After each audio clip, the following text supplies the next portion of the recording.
വിദ്വേഷ പ്രചരണവുമായി Kerala story trailer പുറത്ത്. പിന്നാലെ ട്രോൾ മഴ.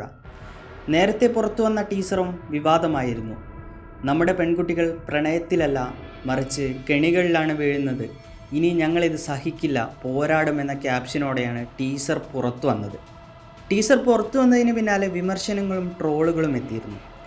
ഇത്തവണ കേരളത്തിന് പുറമെ രാജസ്ഥാൻ, മധ്യപ്രദേശ് എന്നീ സംസ്ഥാനങ്ങളിലെ പെൺകുട്ടികളുടെ കഥയും സിനിമ പറയുന്നുണ്ട്.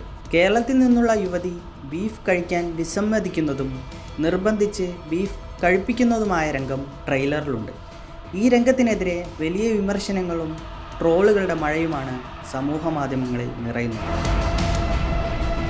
ദ കേരള സ്റ്റോറി 2 ട്രെയിലറിനെതിരെ മുഖ്യമന്ത്രി പിണറായി വിജയനും രംഗത്തെത്തിയിട്ടുണ്ട്.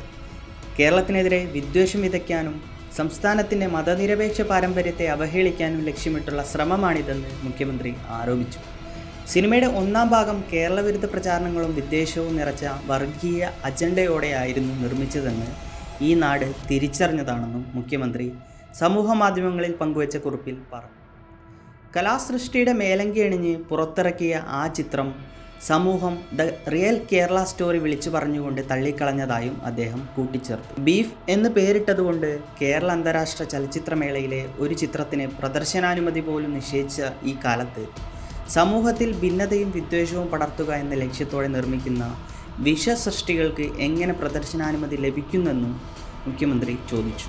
വിപുൽ അമൃത്ലാൽ ഷാ നിർമ്മിച്ച് കാമാഖ്യ നാരായൺ സിംഗ് സംവിധാനം ചെയ്യുന്ന കേരള സ്റ്റോറി 2 ട്രെയിലറിൽ ഉടനീളം വർഗീയ അതിപ്രസരമുള്ള രംഗങ്ങളും സംഭാഷണങ്ങളുമാണുള്ളത്.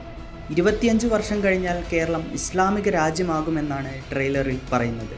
അടുത്തതായി അവർ നിങ്ങളുടെ മകളെ ലക്ഷ്യമിടും മുമ്പ് എന്ന് പറഞ്ഞാണ് ട്രെയിലർ അവസാനിക്കുന്നത്. ഈ വരുന്ന ഫെബ്രുവരി 27-നാണ് ചിത്രം റിലീസിനെത്തുന്നത്.